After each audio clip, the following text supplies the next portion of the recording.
রাত হলে অন্ধকার যেরকম সব জায়গাকে ছেয়ে যায়, এমন কোনো জায়গা বাদ থাকে না যেখানে অন্ধকার ঢুকে না।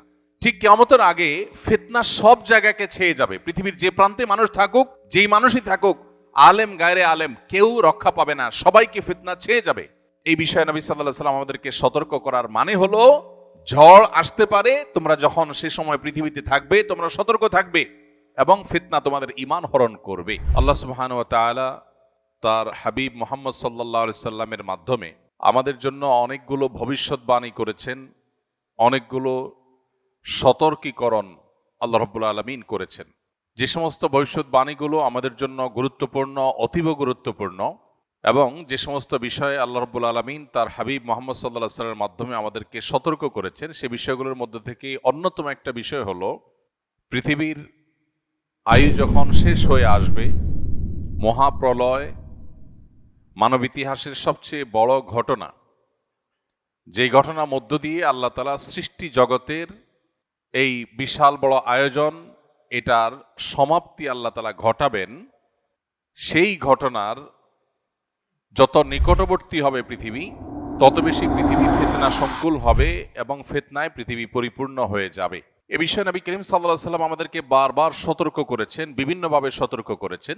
নবী করিম সাল্লাল্লাহু আলাইহি সাল্লামের সে সমস্ত হাদিসগুলো পর্যালোচনা করলে দেখা যায় এবং বোঝা যায়, পৃথিবী যত তার পরিণতির দিকে এগিয়ে যাবে, কিয়ামত যত নিকটবর্তী হবে, তত মানুষের জন্য বহুমুখী ফিতনা ধেয়ে আসবে এবং ঈমান ধরে রাখা কঠিন হবে। এ বিষয় সম্পর্কে যত বেশি আমরা জানব, যত বেশি আমরা ঘাটাঘাটি করব, যত বেশি আমরা সতর্ক হব, তত বেশি আমাদের ঈমান, আমাদের আইডেন্টিটি, আমাদের তাকওয়া, আমাদের পরিচয় এবং আমাদের আল্লাহ ভীরুতা ইত্যাদিকে আমরা তত বেশি নিরাপদ এবং সেভ করতে পারবো, যত বেশি আমরা জানব। একজন মানুষ আগে থেকে যখন কোনো ঝড়ের পূর্বাভাস জানে, তখন ঝড় তাকে খুব বেশি লণ্ডভণ্ড করতে পারে না বা খুব বেশি ক্ষতিগ্রস্ত করতে পারে না, কারণ তিনি আগে থেকে জানেন এই ঝড় আসছে এবং এইভাবে অ্যাটাক এবং আক্রমণ করবে। একজন ইমানদার সেজন্য কিয়ামত পূর্ববর্তী ফিতনাগুলো সম্পর্কে যখন তিনি সচেতন হবেন, সতর্ক হবেন, তখন ফিতনা তার ঈমানকে লণ্ডভণ্ড করে দিতে পারবে না।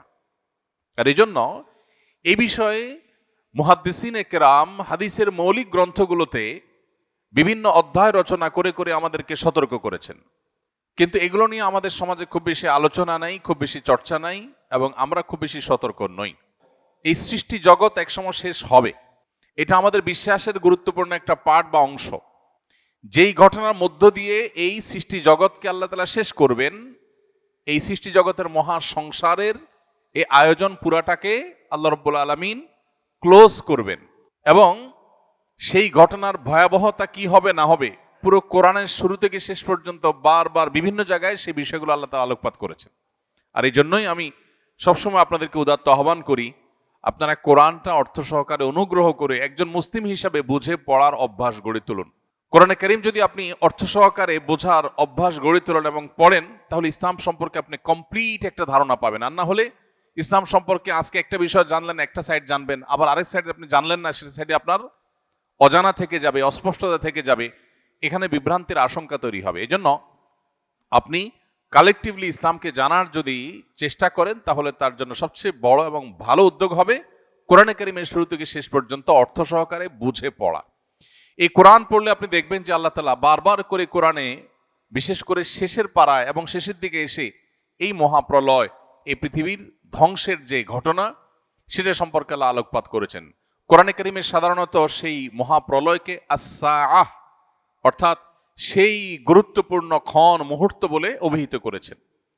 এবং এই মহাপ্রলয় যখন হবে তখন কি হবে তার বর্ণনা কোরআনে কারীমের বিশেষ করে শেষের সূরাগুলোতে আমরা প্রায় সময় নামাজের মধ্যে পড়ি। সূরা আল কারিআ, সূরা আল আদিয়াত, সূরা ইযা যুলজিলাতিল আরদু জিলজালাহা, এসব সূরাগুলোতে আল্লাহ তাআলা এই কিয়ামতের ভয়াবহতা সম্পর্কে আলোকপাত করেছে এবং শেষের দিকে প্রায় বেশিরভাগ সূরাতে এই বিষয়ে আলোচনা রয়েছে। এই মহাপ্রলয়, যেটার মধ্য দিয়ে আল্লাহ তাআলা ঈসা আলাইহিস সালামের সিংহা ফুৎকারের মাধ্যমে সৃষ্টি জগতের সবকিছুকে শেষ করবেন, এবং এই পাহাড় তুলার মতো যখন উঠতে থাকবে, গোটা সৃষ্টি জগতের সব প্রাণীকে আল্লাহ যখন শেষ করে ফেলবেন, কেউ থাকবে না, যেদিন আল্লাহ বলবেন লিমানিল মুলকুল ইয়াউম লিল্লাহিল ওয়াহিদিল কাহার, পৃথিবীতে বহু মানুষ বহু রাজত্ব, ক্ষমতা, দাপট, বহু কিছুর অহংকার নিয়ে ঘুরে বেরিয়েছ, কিন্তু আজ এক আল্লাহর কর্তৃত্ব ছাড়া, শ্রেষ্ঠত্ব ছাড়া, অস্তিত্ব ছাড়া আর কেউ নেই, এমনকি ফেরেশতারাও নেই। সবাইকে আল্লাহ তাআলা শেষ করে পুনরায় আবার সৃষ্টি করে মানুষের হিসাব নিকাশ গ্রহণ করবেন। এই যে ঘটনার মধ্য দিয়ে আল্লাহ তাআলা সৃষ্টি জগতের এই সব আয়োজন শেষ করবেন, সর্বশেষ প্রাণীটারও প্রাণ কেড়ে নেওয়া হবে, সবাই মৃত হয়ে যাবে, আল্লাহ ছাড়া কেউ থাকবেন না। সেটাই হলো মহাপ্রলয়, সেটাকে আমরা অনেকে কিয়ামত বলি। তো এই যে মহাপ্রলয় বা কিয়ামত, এটার সময় যত ঘনিয়ে আসবে, পৃথিবীর আয়ু যত শেষের দিকে যাবে, ইমানদারদের ইমানের উপরে টিকে থাকাটা তত চ্যালেঞ্জিং হবে। এটাকেই হাদিসের পরিভাষায় ফিতনা বা ফিতান বলা হয়েছে। মুহাদ্দিসিনে কেরাম কিতাবুল ফিতান, ফিতনা সম্পর্কিত অধ্যায় রচনা করেছেন। সেখানে কি ভাবে ফিতনা পতিত হতে পারে, ফিতনার গতি প্রকৃতি কেমন হতে পারে, সেগুলো সম্পর্কে ধারণা দেওয়া হয়েছে। নবী সাল্লাল্লাহু আলাইহি সাল্লামের একটি হাদিসের দিকে তাকালে আমরা দেখতে পাই, তিনি বলেছেন কিয়ামত যখন নিকটবর্তী হবে তখন পৃথিবীতে ফিতনা ছেয়ে যাবে। কিরকম ছেয়ে যাবে? কাওয়াকাইল মাতারি, বৃষ্টির ফোঁটা যেরকম পতিত হয় একের পর এক, একটার পর একটা ফিতনা পতিত হবে। মানুষ একটা ফিতনার মোকাবেলা করতে না করতে আরেকটা ফিতনা এসে পড়বে। রাত যেরকম, অন্ধকার যেরকম রাতকে ছেয়ে যায়, রাত হলে অন্ধকার যেরকম সব জায়গাকে ছেয়ে যায়, এমন কোনো জায়গা বাদ থাকে না যেখানে অন্ধকার ঢুকে না। ঠিক কিয়ামতের আগে ফিতনা সব জায়গাকে ছেয়ে যাবে। পৃথিবীর যে প্রান্তে মানুষ থাকুক, যেই মানুষই থাকুক, আলেম গায়রে আলেম, কেউ রক্ষা পাবে না, সবাইকে ফিতনা ছেয়ে যাবে। এই বিষয়ে নবী সাল্লাল্লাহু আলাইহি ওয়াসাল্লাম আমাদেরকে সতর্ক করার মানে হলো, ঝড় আসতে পারে, তোমরা যখন সে সময় পৃথিবীতে থাকবে তোমরা সতর্ক থাকবে এবং ফিতনা তোমাদের ঈমান হরণ করবে। তো এইরকম পরিস্থিতি সম্পর্কে নবী করিম সাল্লাল্লাহু আলাইহি ওয়াসাল্লামের অনেকগুলো হাদিস পাওয়া যায়। আমরা এখন মেলালে দেখি সেই সময়টা আমরা শুরু করেছি, সেই সময়টাতে প্রবেশ করা। এটা কতদূর প্রলম্বিত হবে, কতদিন দীর্ঘায়িত হবে, কত বছর চলবে, সেটা কি 100 বছর চলবে না 1000 বছর চলবে, আল্লাহ তাআলা ভালো জানেন। তবে ফিতনার মধ্যে আমরা প্রবেশ করে ফেলেছি। খোদ নবী করিম সাল্লাল্লাহু আলাইহি ওয়াসাল্লামের সময় থেকেই সাহাবায়ে কেরাম ফিতনার আশঙ্কায় শঙ্কিত থাকতেন, সব সময় ভয়ভীত থাকতেন এবং এই ফিতনার আক্রমণে সতর্ক থাকতেন। তাহলে আজ প্রায় 1450 বছর পর নবী সাল্লাল্লাহু আলাইহি ওয়াসাল্লাম যে ফিতনার কথা বলেছেন, আমরা তাকালে দেখি অফিসে যাই সেখানে ফিতনা, শিক্ষা প্রতিষ্ঠানে যাই সেখানে ফিতনা, ফ্যামিলিগত জীবনে প্রবেশ করলে সেখানে ফিতনা। ফিতনা ছাড়া আমরা কিছু দেখি না, এমনকি ধর্মীয় প্রতিষ্ঠানগুলোতেও নানাবিধ ফিতনা। ফিতনা জিনিসটা কি? আমরা অনেকেই ফিতনা বিষয়ে পরিপূর্ণ ক্লিয়ার না বা পরিষ্কার না হয়তোবা। ফিতনা মানে আমরা ধোঁয়াশা বলতে পারি, বিভ্রান্তি বলতে পারি। কোথাও আপনি দেখতে পাচ্ছেন মরিচিকা, যে মরিচিকা আপনি দেখছেন খোলা চোখে পানি, সেটা আসলে পানি না, সেটা মরিচিকা। এটা এক প্রকারের ফিতনা। এটাকে আপনি মনে করছেন অনেক ভালো, সেটা আসলে ভালো না, তার পেছনে লুকিয়ে আছে কালো অন্ধকার। ঠিক একইভাবে কিয়ামতের আগে মানুষ ডিসিশন নিতে পারবে না, সিদ্ধান্ত গ্রহণ করতে পারবে না। এমন এমন ইস্যু আসবে যে ইস্যুতে তার ঈমান নিয়ে সে সন্দেহের দোলাচলের মধ্যে পড়ে যাবে, যা আসলে আমি ঠিক আছি, আমার বিশ্বাস আদৌ ঠিক আছে। এমন এমন ক্রাইসিস আসবে, কখনো হয়তো উন্নয়নের নামে, উন্নতির নামে, গবেষণার নামে, জীবনমানকে উন্নত করার নামে, সায়েন্স এবং টেকনোলজির নামে, নানা নামে পৃথিবীতে এমন এমন পরিবেশ তৈরি হবে যে মানুষ রীতিমতো তার বিশ্বাস, তার ঈমান নিয়ে সংশয়ের মধ্যে পড়ে যাবে। আজ এই সংশয়বাদ ঘরে ঘরে, জনে জনে, এটাকে আমরা আজকের পৃথিবীর নতুন তুফান বলতে পারি। এই নতুন তুফান সম্পর্কে নবী সাল্লাল্লাহু আলাইহি ওয়াসাল্লাম সতর্ক করেছেন। একটা সময় আসবে, নবীজি সাল্লাল্লাহু আলাইহি সাল্লাম বলেছেন, ইউসবিহুর রাজুলু মুমিনা ওয়া ইউমসি কাফিরা। মানুষ সকালবেলা ঈমানদার হয়ে সকাল করবে, দিন শুরু করবে, সন্ধ্যায় সে বেঈমান হয়ে যাবে।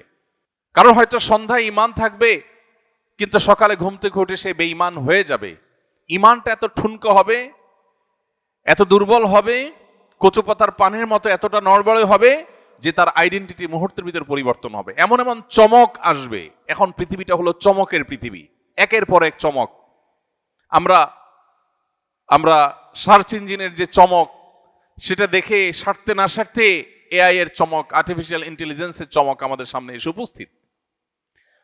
আমরা যোগাযোগ ব্যবস্থার ক্ষেত্রে একটার পর একটা চমক দেখছি। মানুষকে আল্লাহ তাআলা এমন এমন সক্ষমতা দিচ্ছেন, মানুষের ব্রেইনে এমন এমন ইস্যু আল্লাহ তাআলা দিচ্ছেন, এমন এমন আইডিয়া আল্লাহ তাআলা মানুষের মধ্যে দিচ্ছেন যেই জিনিসগুলো অনেক ক্ষেত্রে আমাদেরকে রীতিমতো সন্দেহের মধ্যে ফেলে দেয় যে আসলে মানুষ এবং মানুষের সৃষ্টিকর্তা আল্লাহ রাব্বুল আলামিন এবং সৃষ্টি জগৎ, এই দুইয়ের মধ্যে পার্থক্য করা আমাদের জন্য কঠিন হয়ে যায়।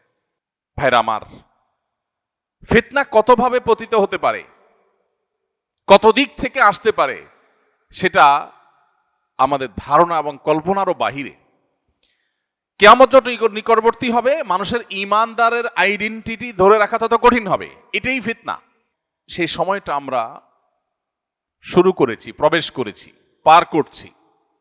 যত সময় যাবে এই ক্রাইসিস, এই সংকট আরো বাড়বে, আরো বৃদ্ধি পাবে। নবী করিম সাল্লাল্লাহু আলাইহি সাল্লাম আমাদেরকে সতর্ক করেছেন। তিনি বলেছেন, বাদিরু বিল আমালি ফিতানা কাকিতাইল লাইলিল মুজলিম। তোমরা ভালো কাজ নেকামল করার জন্য প্রতিযোগিতায় লিপ্ত হও এবং দ্রুততার সাথে অগ্রসর হও ভালো কাজের দিকে। কারণ এমন সময় আসছে যখন গভীর গুটগুটে অন্ধকার রাত যেরকম অন্ধকার হওয়ার কারণে কোনটা ভালো কোনটা মন্দ মানুষ পরখ করতে পারে না, এরকম সময় আসবে যে তুমি সত্য আর অসত্য, ভালো আর মন্দ পরখ করতে কষ্ট হবে। সেই সময় আসার আগে তোমরা নেকামলে প্রবেশ করো, ভালো কাজে লিপ্ত হও। এবং সেই সাথে নবী সাল্লাল্লাহু আলাইহি সাল্লাম বলেছেন, আবু সা'লাবা আল খুশানি রাদিয়াল্লাহু তাআলা আনহু থেকে বর্ণিত হাদিসে তিনি বলেছেন, ফা ইন্না মিন ওয়ারাইকুম আইয়ামা আস-সাবরু ফীহিন্না মিসলাল কবদি আলাল জামার। নবীজি বলেছেন সাহাবীদেরকে লক্ষ্য করে যে তোমরা চলে যাওয়ার পরে পৃথিবীতে এমন একটা সময় আসবে যখন দ্বীনের উপরে, ইসলামের উপরে, ঈমানের উপরে টিকে থাকাটা এটা জ্বলন্ত কয়লা হাতের উপরে নিয়ে থাকা যেরকম কঠিন, ওইরকম কঠিন হয়ে যাবে। আজ পৃথিবীতে মুসলিম আইডেন্টিটি নিয়ে চলাটা সহজ না কঠিন? কঠিন। অমুসলিম প্রধান অঞ্চলে বা দেশে তো পরের কথা, মুসলিম প্রধান দেশেও মুসলিম আইডেন্টিটি নিয়ে টিকে থাকা বড় কঠিন। আপনার দাড়ি থাকবে, টুপি থাকবে, আপনি নামাজ পড়বেন, হালাল হারাম মেনটেন করবেন, আপনি মাহারাম মেনটেন করবেন, আপনি সিরিয়াস দিন পালন করবেন, কোরআন হাদিসের প্রত্যেকটা আদেশ শেষে মানার চেষ্টা করবেন, আল্লাহর দাসত্ব এবং আবদিয়তকে আপনি ধারণ করে চলার চেষ্টা করবেন। সমাজই আপনাকে আলাদা চোখে দেখবে, বলবে যে এটা বেকার হয়ে গেছে, এই লোকের মাথা কেউ নষ্ট করছে। আপনি জাতে উঠতে পারবেন না। জাতে ওঠার জন্য আপনাকে অনেক অপকর্ম, অনেক গুনাহের কাজ, অনেক পাপের কাজ, কোরআন হাদিসের বাইরে আপনাকে যেতে হবে। এই যে একটা প্রবণতা, এটা আমাদের সেই সময়ের কথা স্মরণ করিয়ে দেয় যে সময়ের কথা নবীজি বলেছেন যে এমন একটা সময় আসবে যে ঈমানের উপরে টিকে থাকাটা জ্বলন্ত কয়লা হাতে রাখার মতো কঠিন হবে। ভাইরা আমার, এখন আপনার সন্তানটা নামাজ কালাম পড়ে, দিনদার, সে হারামে যায় না। সমাজের বেশিরভাগ মানুষ পাপাচারে লিপ্ত, নামে মুসলমান, দিন থেকে সরে গেছে। ওই যে ফিতনার কারণে তারা দিন থেকে সরে গেছে। এই মানুষগুলোর কাছে আপনি বরং ভিন্ন গ্রহের কোনো বাসিন্দা। আপনি বরং সমাজ বুঝেন না, সামাজিকতা বুঝেন না, আপনি বরং অসামাজিক, আপনি বরং সেকেলে, আপনি পুরাতন, আপনি আধুনিক না, আপনি পিছিয়ে পড়া, আপনি সমাজের বোঝা, আপনি স্মার্ট না। হাজারটা ট্যাগ আপনাকে দেয়া হবে। ভাইরা আমার, এই কথা নবী সাল্লাল্লাহু আলাইহি সাল্লাম বলেছেন যে একটা সময় আসবে যখন ঈমান এর উপরে অটল থাকা, অবিচল থাকাটা হাতের উপরে জ্বলন্ত কয়লা ধরে রাখার মতো কঠিন হবে। নবীজি বলেছেন, লিল আমিলি ফিহিন্না মিসলা আজরি 50 রাজুলা ইয়ামালুনা মিসলা আমালিকুম। নবীজি বলেছেন ওই রকম কঠিন সময়ে যখন ইসলামের উপরে টিকে থাকা কঠিন হবে। আপনি দেখুন সারা পৃথিবীতে, আপনি মুসলিম হন, ভালো মুসলিম হন, তাহলে সব বাধা। আপনি ইসলাম ছেড়ে দিলে আর বাধা নেই। ফিলিস্তিনের মানুষ তারা যদি মুসলমান না হয়ে অন্য কোন আইডেন্টিটি তাদের হতো, তাদের এত কষ্ট করতে হতো না। কাশ্মীরের মানুষগুলো যদি মুসলমান না হয়ে, ইসলাম না হয়ে অন্য কিছুকে ধারণ করতো, তাহলে জুলুম তাদেরকে সহ্য করতে হতো না। গত দীর্ঘ বহু বছর ধরে আমাদের দেশে জঙ্গিবাদের নামে, রাজাকারের নামে, বিভিন্ন নামে ধর্মীয় লেবাসধারীদেরকে যে কোণঠাসা করা হয়েছে, এরা যদি এই ধর্মীয় লেবাস, ধর্মীয় আইডেন্টিটি, ধর্মীয় মূল্যবোধকে ধারণকারী না হতেন, তাহলে এত বাধার মুখোমুখি তারা হতে হতো না। এই যে পরিস্থিতি, নবী সাল্লাল্লাহু আলাইহি সাল্লাম বলেছেন এরকম কঠিন পরিস্থিতিতে যারা সব যায় যাক, আমার জাতে ওঠা লাগবে না, আমার সামাজিকতা গোল্লায় যাক, আমার গোটা দুনিয়ার মানুষের যে স্রোত এবং ফ্লো তার বিপরীতে যে হলেও আমি আমার ঈমানকে, আমার তাকওয়াকে অটল করার চেষ্টা করব, ধরে রাখার চেষ্টা করব। এই প্রতিজ্ঞা যদি কেউ করে এবং সে টিকে থাকতে পারে, নবীজি বলেছেন সেই লোক একজন আমল করে যে সওয়াব পাবে, সাহাবীদেরকে বলেছেন তোমরা 50 জন আমল করলে যে পরিমাণ সওয়াব পায়, সে একজন সে সওয়াব পাবে। 50 জনের আমলের সওয়াব একজন পাবে। নামাজ পড়বে এক ওয়াক্ত, সওয়াব পাবে 50 ওয়াক্তের, 50 জনেরটা। সাহাবা একরাম অবাক হয়ে জিজ্ঞাসা করলেন, হে আল্লাহর রাসূল, আপনি যে 50 জনের কথা বলছেন, ইয়া রাসূলুল্লাহ মিথলু আজরিনা 50 মিন্না আও মিনহুম, যে 50 জনের কথা বলছেন এটা কি আমাদের মতো সাহাবীদের মতো 50 জন নাকি তাদের 50 জন? কারণ সে আমলের 50 জনের কোয়ালিটি তো আর এই আমলের 50 জনের কোয়ালিটি এক না। তো সাহাবীরা জিজ্ঞাসা করছেন, ওই ফিতনার সময় যখন বাধার একের পর এক পাহাড় এবং প্রাচীর দেয়াল উঠবে, তখনও যদি কেউ ঈমানের উপরে টিকে থাকতে পারে, তাদের একজন আমল করলে 50 জনের যে সওয়াব দেওয়া হবে, সেই 50 জন কি সাহাবীদের 50 জন নাকি তাদের সময়ের 50 জন? নবীজি সাল্লাল্লাহু আলাইহি সাল্লাম বলেছেন, ক্বালা বাল আজরু 50 মিনকুম, তাদের সময় না, তোমরা যারা সাহাবী তোমাদের মধ্যে 50 জনের সওয়াব তাকে দেওয়া হবে। ভাইরা আমার, এইজন্য যেখানে ঈমান এবং আমলের উপর টিকে থাকা খুব বেশি চ্যালেঞ্জিং মনে হবে, বুঝতে হবে ফিতনা উপস্থিত হয়ে গেছে। এখন আমার তাকওয়া, আমার ফিতনার সময়ে যে রোল প্লে করার কথা হাদিস আমাকে উৎসাহিত করেছে, সেটি আমার করার কথা। এজন্যই স্যাক্রিফাইস, এজন্যই ত্যাগ করতে হয়। সমাজের সবাই বলবে না এত হিসাব নিকাশ করে চলা যায় নাকি? আমি বলবো হ্যাঁ, চলা যা না গেলে অচল হয়ে যাব, কিন্তু আমি ছাড়বো না, আমি ঈমানকে ধারণ করে রাখবো। আল্লাহ তাআলা ফিতনার সময় আমাদেরকে এভাবে ঈমানকে, আমাদের আইডেন্টিটিকে, আমাদের তাকওয়াকে সেভ করার তৌফিক দান করুন। চতুর্দিকে তাকালে দেখব যে সামাজিকতার হাতছানি, আরে সমাজের সাথে তাল মিলাইতে হয়। প্রত্যেকটা লোকের মধ্যে দেখবেন এই প্রবণতা। ঈমানদার কখনো পরিপূর্ণ তথাকথিত সামাজিক হবে না। বহু কাজে ঈমানদার বলবে না সমাজ কি বলে দেখার দরকার না, আমার ঈমান আমল কি বলে আমি সেটা দেখবো, তাতে যদি গোটা সমাজের বিরুদ্ধে যেতে হয় যাব। এটাই হলো ঈমানের দাবি, এটা হলো তাকওয়ার দাবি, এটা হলো অটল এবং অবিচল থাকার কথা। আব্দুর রহমান ইবনে শাইবা রাদিয়াল্লাহু তাআলা আনহুর হাদিস আমাদের সবার কাছে বাঁধাই থাকা উচিত, লিখে রাখা উচিত, চোখের সামনে রাখা উচিত। তিনি বলেছেন, নবী সাল্লাল্লাহু আলাইহি সাল্লাম থেকে তিনি শুনেছেন, বাদা আল ইসলামু গরিবান ওয়া সায়াউদু কামা বাদা ফাতুবা লিল গুরাবা। নবীজি বলেছেন, ইসলাম পৃথিবীতে এসেছে যখন, তখন সূচনার সময়ে, শুরুর সময় ইসলাম ছিল বেদুইন, মুসাফির, পথিকের মতো, অচেনা অজানা, যাকে কেউ যাচে না পুছে না, যাকে কেউ আপন করে নিতে চায় না।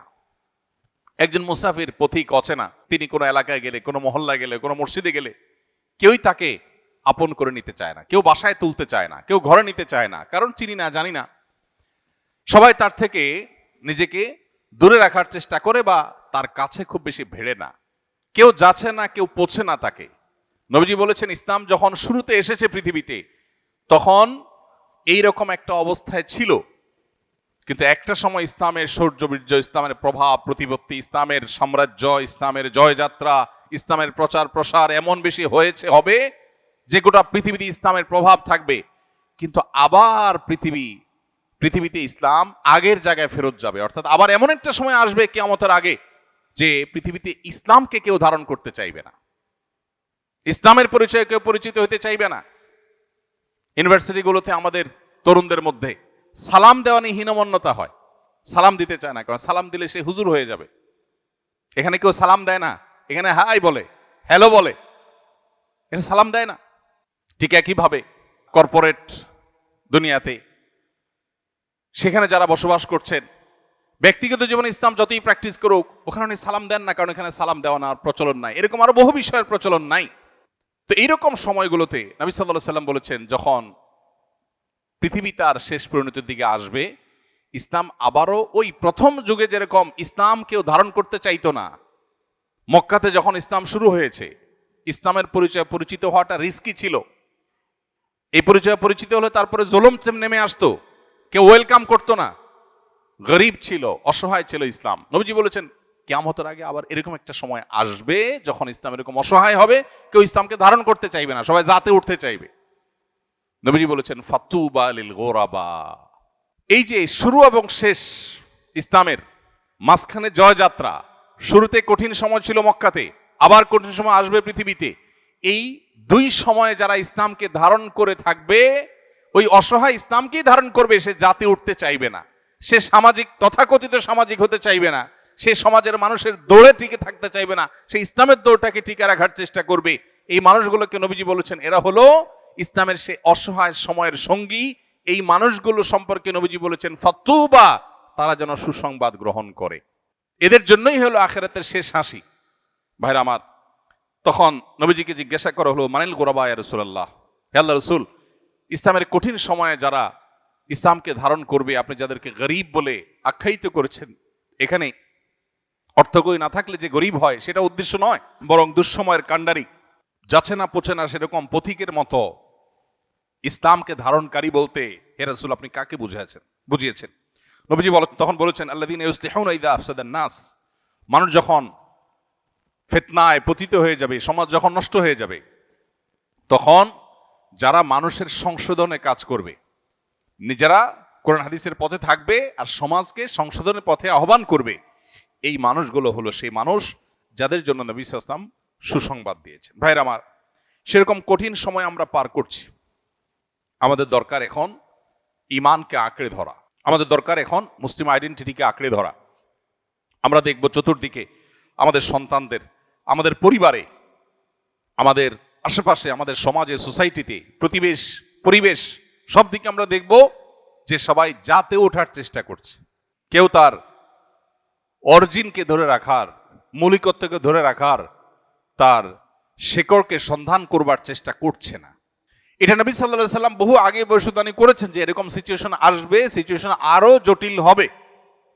তো সিচুয়েশন যখন জটিল হয় তখন মানুষের প্রচেষ্টা আরো শক্ত হয়। আপনি সাধারণ পুকুরে যখন সাঁতার কাটেন তখন আপনার যে অ্যাপ্রোচ থাকে, আপনি সমুদ্রের উত্তাল তরঙ্গের বিপরীতে যখন সাঁতার কাটেন তখন অ্যাপ্রোচ একরকম থাকে না। আপনি যখন রাস্তায় স্বাভাবিকভাবে চলাফেরা করেন তখন আপনার সেই সতর্কতা থাকে না, যখন আপনি প্রচন্ড ঝড়ের পরিবেশে আপনি চলাফেরা করেন তখন আপনার পোশাক আশাক উড়ে যায় কিনা, সেগুলোর পরে যতটা আপনি সতর্ক হন।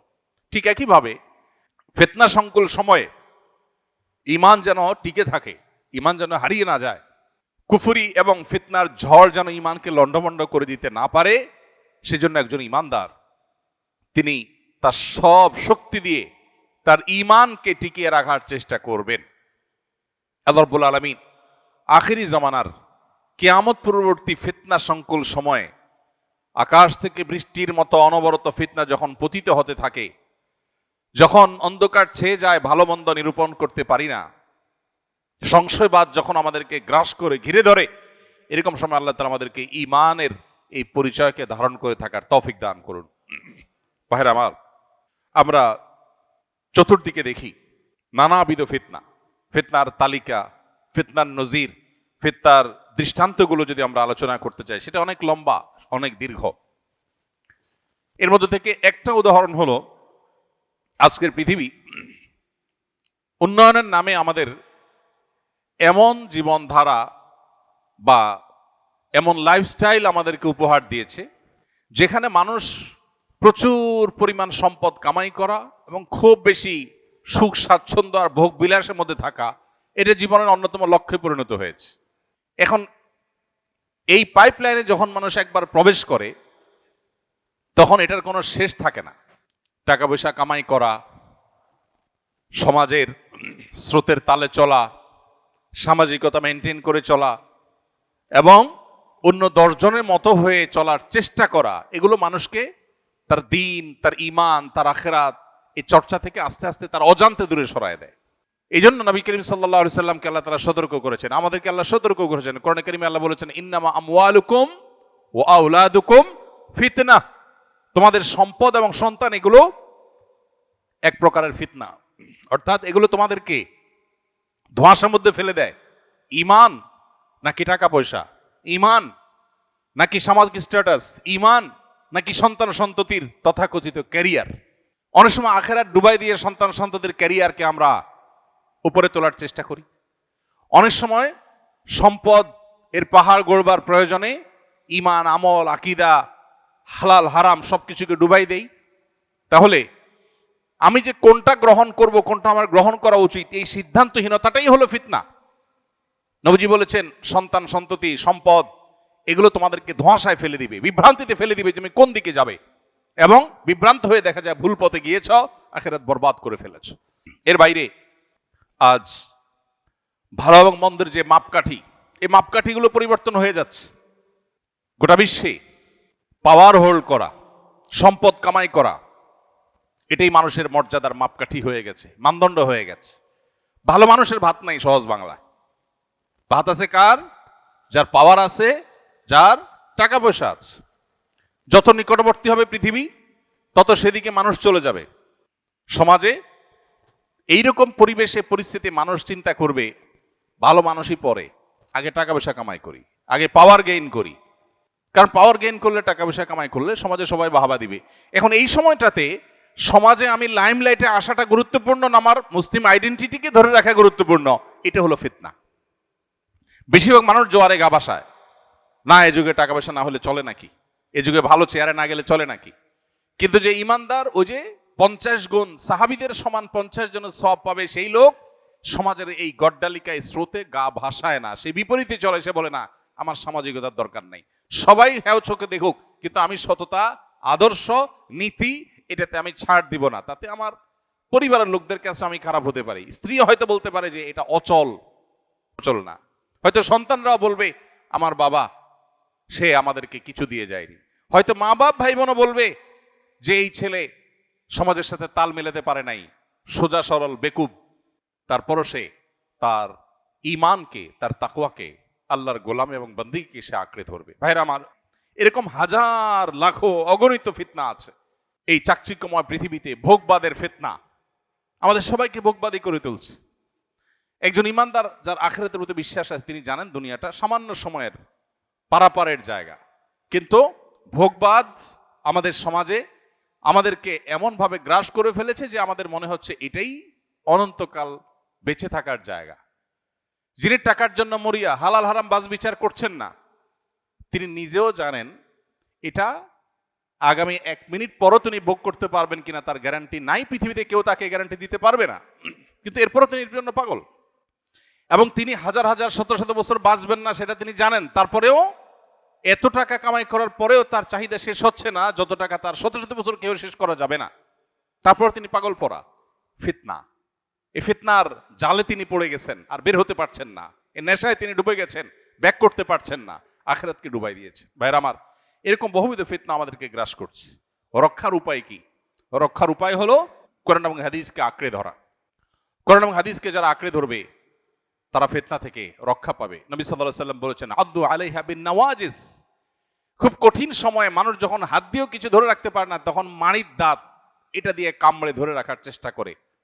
ঠিক একই ভাবে তোমার ঈমানকে ধরে রাখার জন্য সর্বশেষ শক্তি মাড়ির দাঁত দিয়ে তুমি ঈমান, তোমার আত্মপরিচয় কোরআন এবং হাদিসকে আঁকড়ে ধরবে, যে আমি কোরআন হাদিসের বাইরে এক চুল যাব না, তাতে আমার সব যায় যাক। এটা হলো ফিতনার সময় নিজেকে আত্মরক্ষা করার সবচেয়ে বড় মূল মন্ত্র।